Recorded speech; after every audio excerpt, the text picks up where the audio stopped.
Oh, marvellous early navigational error already. The footpath we should be on, the coastal path, is about 50 feet beneath me. And Andy and me just strolled along, minding our own business, and a sleepy Sidmouthian resident let us wander by, knowing full well we're going to a dead end, which is quite funny. So it looks like we've got to go down the steps of Jacob's Ladder, which will be a thrill. We'll see.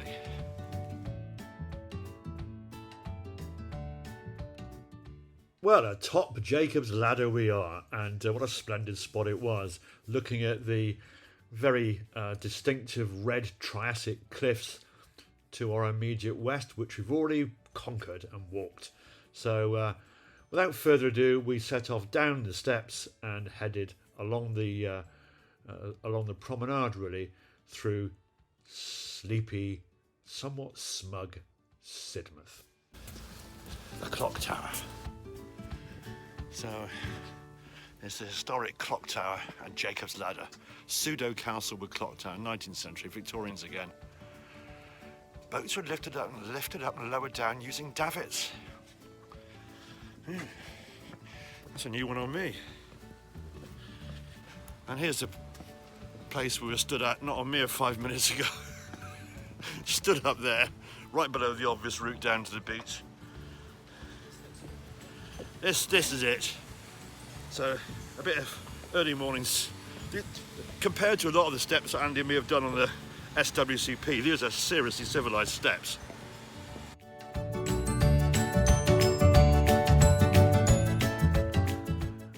As I wandered along the glorious seafront at Sidmouth, I looked up at some of the buildings and the hotels and wondered which one it was that Mum and Dad spent their honeymoon in a chilly December 1954.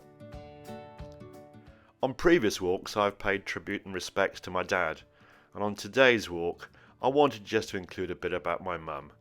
She is incredible, an indefatigable woman, and I hope some of the pictures and photographs I've popped in here from the family archive give a sense of the life that she has led, and still is. She is full throttle, and later on today we're going to a local flea market together to do a bit of pre-Christmas shopping. I've thought about her a lot. She's a great inspiration to me, and it's a joy now to see rather more of her in my retirement years, and for her to be so supportive of us and my walking. And Mum, little tribute to you, great respect, and I hope you enjoy some of the memories that the photographs in this sequence show. For me, the critical photograph that sums you up perfectly is the very final one in this little sequence.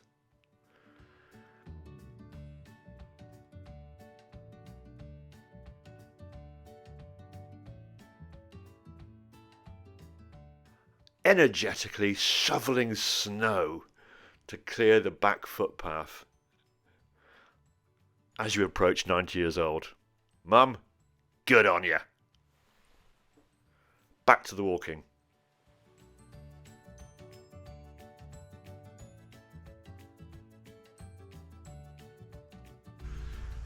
We've walked barely 2 miles, really.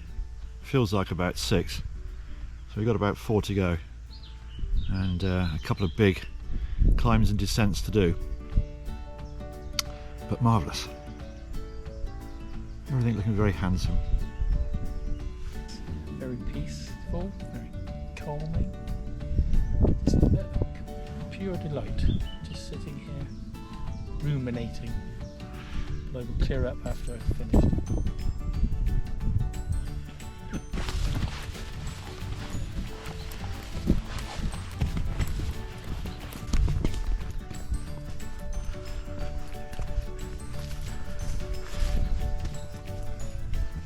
Yeah, so I have taken a bit of an irrational, probably ill-founded and slightly mean-spirited view of East Devon. Part it's an emotional thing. It reminds me of a former friend of mine who we didn't see eye to eye about the way he was continually negative about things and carping. So that's a factor.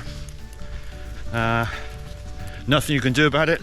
I'm sure many people who live here absolutely love it because it keeps people away. But I've had enough of the ridiculously tight lanes, and going down to Branscombe Mouth is a monumental pain in the ass. Did it once before. Emma drove. She didn't enjoy it. Andy's done it now. He's not enjoyed it. And I did it, and I was fuming. Partly because yesterday evening on the way back from Exmouth, I hit a major road closure which prevented me from getting home to Marlborough, which I was anxious to do so, as my best beloved was awaiting me, and so was a pint of beer at the local pub.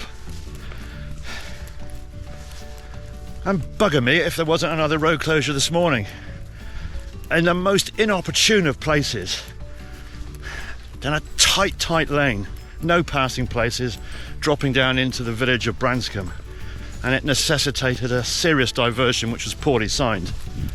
So by the time I got to Branscombe Mouth car park, I was fed up really.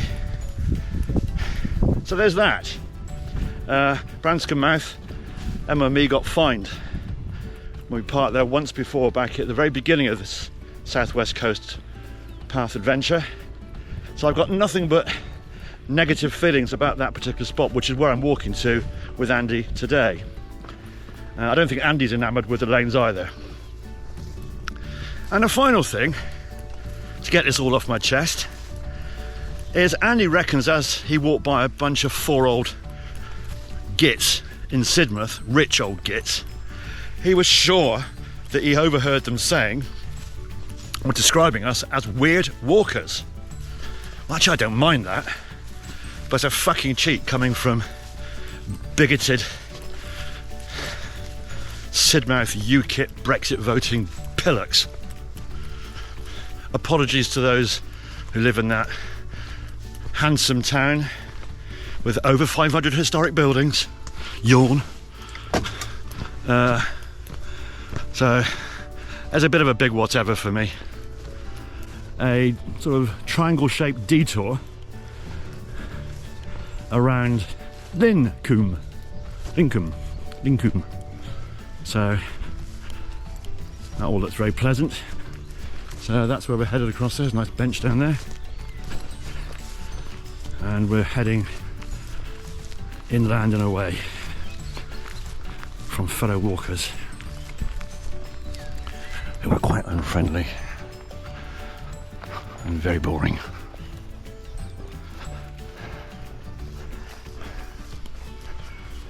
See what I mean? I'm an East Devon strop.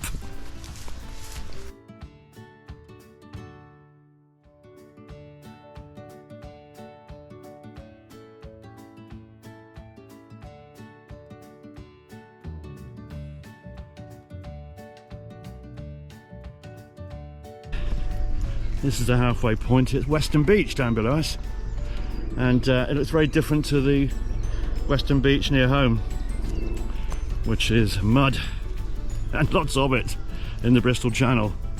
This is pretty appealing in terms of its splendid isolation, if you like that sort of thing. Bloody long way to bring the picnic hamper. Bit of information here, I think. Welcome to the Western Cliffs. Market gardens on these cliffs, but knees are holding up okay. Knees are holding up okay, and I half expected the coastal path to take us uphill. It's actually taken us all the way down to Western Mouth, so it's going to be an ascent from sea level, about 500 feet. Blimey.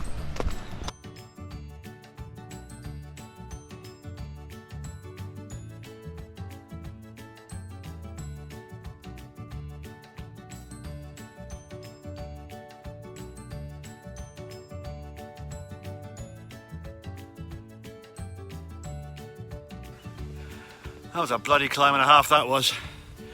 500 feet plus from sea level. I walked from the high water mark to here.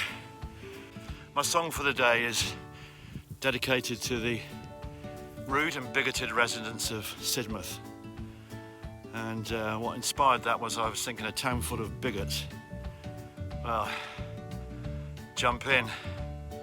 It's a town full of bigots, brackets losers.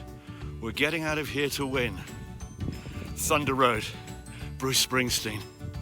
What a song, and what a pair of concerts MME saw recently. So, a highlight of our lives. 2 Springsteen concerts in Dublin in 2023. Fantastic. And there is an interesting corollary or caveat to leaving a town full of losers. It sort of suggests that you're going to a town full of winners somewhere. So there's one for you walking fans. What would a town full of winners look like and be? I very much wonder. We're getting close to Branscombe, and this is one of the more intriguing places. So, as Mum would say, it's a diddy-coy settlement. Marvellous. Rather uncoast-like, this bit of path. We're right on the top of the cliff, but it feels a bit uncoast-like. Maybe it'll liven up here because we have a finger post telling us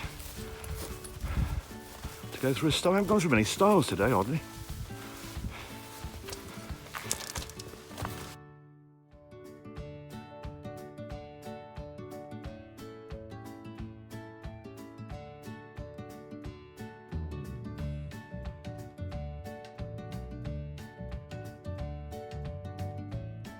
Well, it's very much farewell to Devon, and this is Branscombe, this lovely little hamlet. The Poncy house up on the hill with the Lord of the Manor type feel to it, and a neat and tidy little hamlet. What you can't really see from this position is the hellhole of roads that you have to, or lanes, can't call them a road, that you have to deal with to get in and out of this place. I think it's fair to say I shall never come here again. If I do, it'll be on foot. So things about East Devon I like. At the moment, that is over. The Triassic cliffs, they're okay. Don't really get to see them very much. I've enjoyed walking up and over them. I enjoyed yesterday afternoon and today, and they're quite a physical challenge, so that is good. And the path itself is good and even walking. So from a knee preservation point of view, good. So there's some positives. The bird song is glorious. It really is. I've enjoyed the accompaniment of the bird song most of the way the last day and a half. I also really enjoyed the meadows, the clifftop meadows. They feel quite, they are managed, but there's a nice mix of wildflowers in them and long grasses, so that was nice. Not too many stingers or thistles, and hopefully no of those ghastly lime ticks. So I've been checking my legs regularly for any signs of those little devils. Some nice woodlands as well. Really like the woodlands. Just a word about this trip. It's been really good. It's been a little less full on distance wise, but some of the walking we've done has been pretty hardcore, and today been an example. But what's been different on this trip and has warmed the cockles of my heart is that my best beloved is with me. So Andy's been great company, of course, but having Emma down here for 3 nights, her first night last night, just makes it particularly great. So, darling, I'm so glad you're here. You're glad you're not here out on the walk though. With this touch, I am completing 780 miles of unbroken walking, Chipping Camden in the Cotswolds, via Bath, Weston-super-Mare, Minehead, all the way around the coast to Weymouth, round the Isle of Portland. 780 miles completed. Before I fall off this planet.